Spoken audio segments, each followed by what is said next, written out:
So welcome to the class. आज will start करेंगे। तुम मैं चैप्टर ऐसा नाम नहीं बोलूँगा, तुम लोग चैप्टर नाम कमेंट सेक्शन में लिखना है क्या चैप्टर है ये। देखो, जो हमारा सप्लाई है जो यूजफुल है, हम नेचुरली और मैन मेड हो सकता है ये, ठीक है। जो रिसोर्स है नेचर में, ठीक है, it is not produced by the human being, okay, rather it is available in nature itself. So आप लोग को पता चल गया होगा क्या चैप्टर है। This is our natural resource, ठीक है। Human beings, other animals, so ये डिपेंड करते हैं और रिसोर्स के ऊपर, फॉर एग्जिस्टेंस के लिए वो रिसोर्स चाहिए उनको। ह्यूमन के लिए, एनिमल को, उनको रिसोर्स चाहिए रहने के लिए, क्योंकि वो रिसोर्स यूज करेंगे, ठीक है। एक एक डिस्कशन करेंगे हम क्या क्या अर्थ में नेचुरल रिसोर्स है। पहले देखते हैं, फास्ट है एयर, ठीक है। तो एटमॉस्फेयर, इसमें डिफरेंट गैसेस है, ऑक्सीजन है, नाइट्रोजन है, हीलियम, नियर, तो बहुत सारा हमारा गैसेस प्रेजेंट रहता है, ठीक है। तो वो सर्वाइवल के लिए हमें चाहिए, हमें पता है ऑक्सीजन लेते हैं हम रेस्पिरेशन के लिए, कार्बन डाइऑक्साइड मेंटेन करने के लिए हीट चाहिए, ठीक है, नाइट्रोजन चाहिए, तो बहुत सारा ये सब गैसेस हमें चाहिए, we need this, okay. Then comes to water. Water तो हमें जरूरत है, water called water is our life, ये सुनो।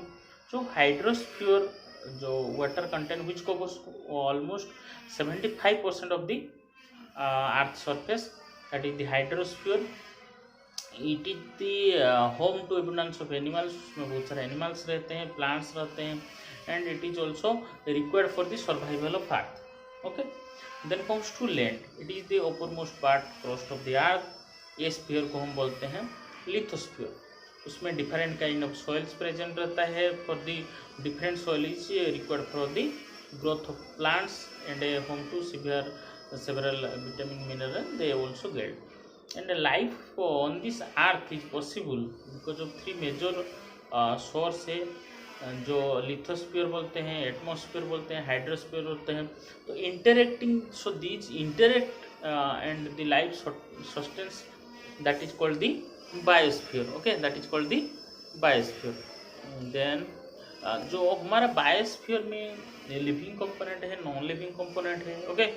तो जो लिविंग कंपोनेंट है उसको, जो प्लांट्स, एनिमल्स है, माइक्रो ऑर्गेनिज्म में, that are called the biotic components, okay.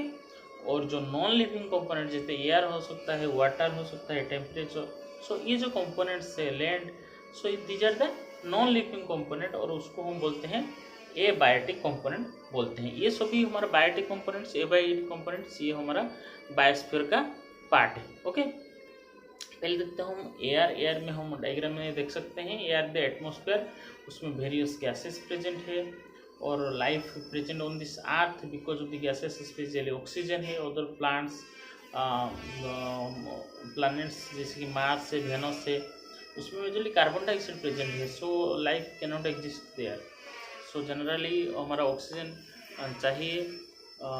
सो कितना हमारा कार्बन डाइऑक्साइड जो प्रेजेंट है, कितना कार्बन डाइऑक्साइड अर्थ में प्रोड्यूस हो रहा है, हाउ मच कार्बन डाइऑक्साइड, जो हमें पता है यूकैरियोटिक सेल और प्रोकैरियोटिक सेल, ठीक है। तो यूकैरियोटिक सेल और सम प्रोकैरियोटिक सेल और जनरेट एनर्जी प्रोड्यूस करते हैं, ठीक है।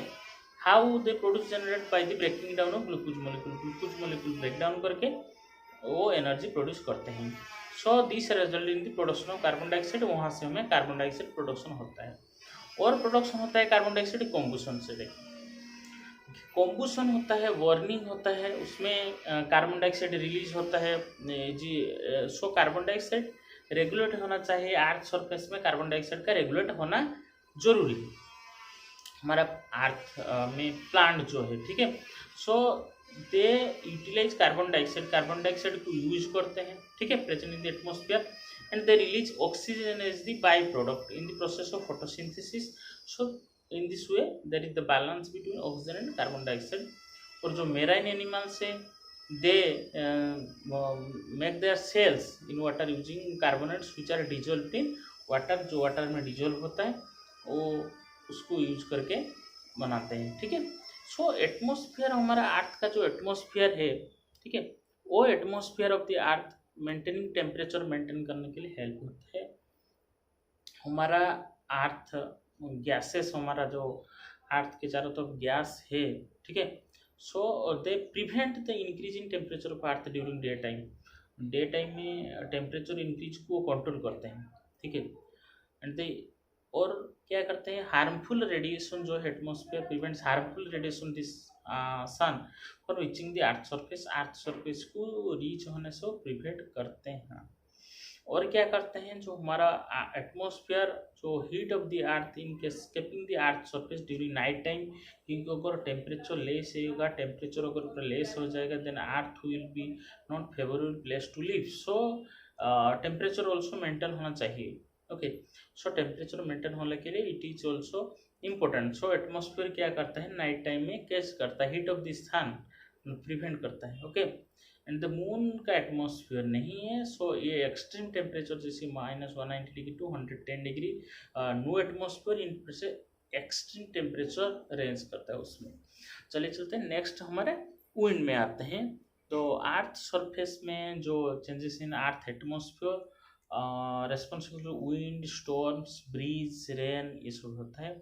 वाटर वेपर एटमॉस्फेयर होता है due to the heating of water body heating होता है, और लिविंग ऑर्गेनिज्म एक्टिविटी से हमारा वाटर वेपर फॉर्मेशन होता है, ठीक है। और atmosphere can heat up as the earth water bodies land, okay. Atmosphere के लिए हीट होता है, atmosphere take the heat and radiate back heat, they absorb, जितना एब्जॉर्ब करते हैं। और लैंड गेट हीटेड अप और cool down faster than water. हमें पता है कि और लैंड और वाटर के बीच में लैंड क्या होता है, फास्टर हीट और फास्टर कूल होता है, heat and cool down faster than the water, ठीक है। एंड जो एयर है, जो air heat slower than the heated and cold slower than land, ये सुनो।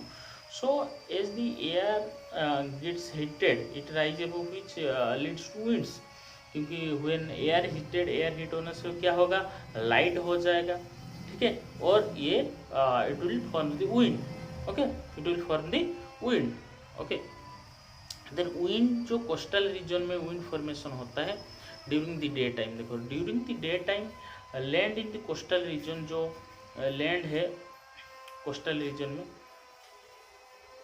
वहाँ पर क्या होता है, हीट होता है comparison to sea, okay. So as a result तो एयर के ऊपर जो लैंड के ऊपर जो एयर है वो हीट होता है, तो हीट होने से लाइट होगा, लाइट होने से क्या होगा, वो ऊपर चला जाएगा। This will create a region of low pressure का रीजन क्रिएट होगा।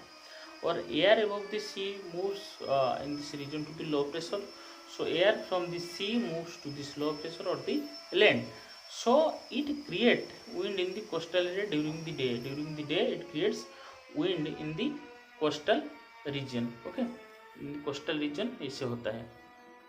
so during the night time क्या होता है, we know that land जो है cool down faster than the sea, so air above the sea during being warmer रहता है, तो it rises above and creates an low pressure above the sea, so air above the land moves toward the sea, so this causes wind at the night time in the coastal region, so और क्या होता है, और क्या क्या factor देखेंगे, क्या क्या फैक्टर विंड का फॉर्मेशन के लिए इफेक्ट करता है। जैसे कि अर्थ सरफेस जो ऑन इवन हीटिंग होता है अर्थ सरफेस का, अर्थ का रोटेशन ऑफ अर्थ होता है, ठीक है, presence of mountain on the earth, ये सभी फैक्टर क्या करता है, इफेक्ट करता है हमारा फॉर्मेशन ऑफ विंड के लिए, ठीक है। देन आता है हमारा फॉर्मेशन ऑफ क्लाउड फॉर्मेशन। देखो जो वाटर बॉडीज हमारा अर्थ में हीटेड होता है, heated up water vapour form होता है, ठीक है, which is carried out up in the atmosphere through hot air, ठीक है। वाटर क्या होता है, थ्रू हॉट एयर ऊपर चला जाता है। So when the air rises it expands and cool down हो जाता है, और वाटर वेपर जो एयर में है वो ऑल्सो कूल डाउन होता है और वाटर ड्रॉपलेट में कन्वर्ट होता है। समझ में नहीं है, वाटर जो वाटर वेपर कूल हो जाएगा it will form in droplet of water में कन्वर्ट होगा कि नहीं होगा, ये सुनो। So there are other particle, जैसे कि एयर में डस्ट प्रेजेंट रहता है, so these particles act as a nucleus to this droplet, उसमें ड्रॉपलेट्स में जो डस्ट पार्टिकल है it act as a nucleus, ठीक है।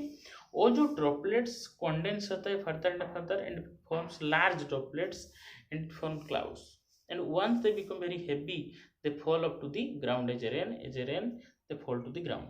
So if the temperature of the air is very low, then it results in the snowfall. ठीक है, तो snowfall होगा। और विंड जो फ्लो होता है ये रेनफॉल एट प्लेस में ऑल्सो इफेक्ट करता है। Okay, so next class we will start from air pollution.